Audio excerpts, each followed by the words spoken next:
Bom, a gente sai da capital paulista, aciona a nossa reportagem em Brasília, porque é dessa manhã uma notícia que requer ainda explicação. A gente está para entender exatamente a decisão do ministro Dias Toffoli do Supremo Tribunal Federal, que declarou a imprestabilidade dos elementos de prova obtidos a partir do acordo de leniência da Odebrecht na Lava Jato. A gente está falando ainda de Lava Jato, de Petrolão.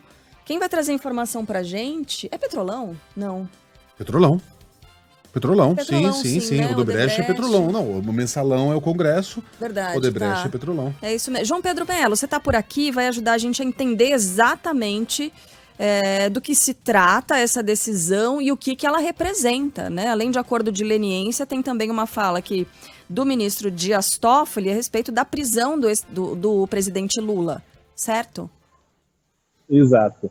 A época é ex-presidente, né? O que a gente tem de decisão a respeito disso? Hoje, Toffoli aproveitou essa decisão que tomou para, inclusive, tecer várias críticas, né, à extinta força-tarefa da Operação Lava Jato, e disse em determinado momento que as provas são imprestáveis, as provas desse acordo de leniência da Odebrecht, e disse que essa decisão se assemelha a uma que ele tomou no início do mês de agosto, também relacionada a esse caso, mas em favor do ex-governador do Rio de Janeiro, Sérgio Cabral. Ele usou os mesmos argumentos que foram usados na decisão de Sérgio Cabral e disse o seguinte, abre aspas para o ministro: essa prisão do presidente Lula foi um dos maiores erros da história do país. Digo sem medo de errar, foi o verdadeiro ovo da serpente dos ataques à democracia e às instituições, que já pronunciavam em ações e vozes desses agentes contra instituições e ao próprio STF. E ele continua: esse ovo foi chocado por autoridades que fizeram desvio de função, agindo em conluio para atingir instituições, autoridades, empresas e alvos específicos, fecha aspas, então, para o ministro Dias Toffoli. Essa decisão de hoje responde a um pedido da defesa de Lula, que na época era capitaneada pelo agora ministro do Supremo Tribunal Federal, Cristiano Zanin. Toffoli deu também um ultimato à Polícia Federal, que até agora não cumpriu uma determinação que foi dada lá no início do processo de compartilhar as mensagens hackeadas na chamada Operação Spoofing.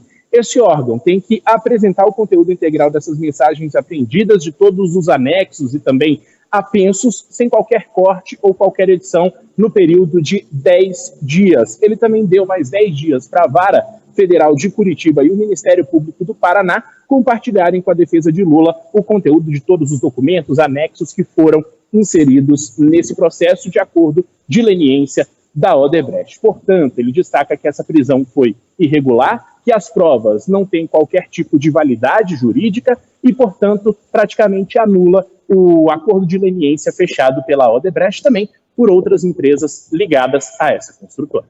Olha, eu quero sublinhar de agora a pouco. Sim, que essa notícia é muito importante, é de agora.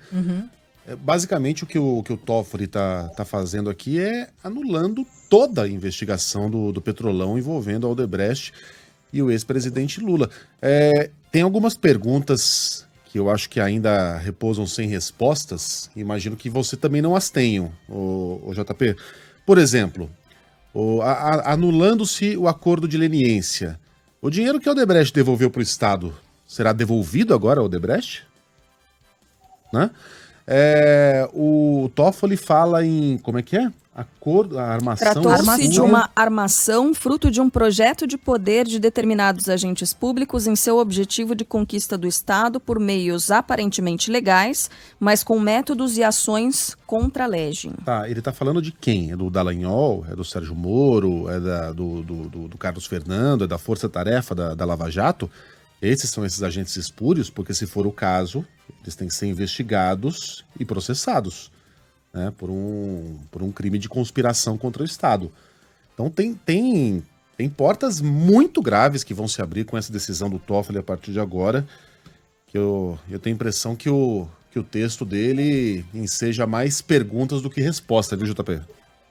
É exatamente isso, viu, Megali? Como você falou, muitas dessas respostas a essas perguntas a gente ainda não tem, né? Usando um jargão aqui de Brasília, são muitas perguntas e poucas respostas e também muita água ainda para passar debaixo dessa ponte. Ou seja, ao longo do dia de hoje, provavelmente a gente vai ter muita conversa ainda sobre isso, obviamente repercussões dentro do Congresso Nacional de base aliada.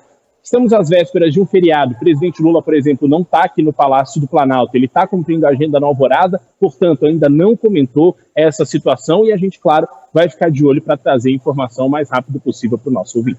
Pois é, e aí são muitas as perguntas, como o Megali falou agora. Os ouvintes estão escrevendo para cá com algumas dúvidas. Um deles levantou como é que ficam as condenações, os réus todos, as condenações baseadas nessas delações. Foram 285 condenações. Exato. Tem político que é chamado jocosamente por esses apelidos até hoje. Exatamente. Né? Tudo vai por água abaixo? Uhum. Enfim. 285 condenações, 600 réus. Acho que era esse o número mais recente nas operações todas. Esse número depois deve ter subido, certamente. Caramba, é notícia bem importante mesmo. Obrigado, JP.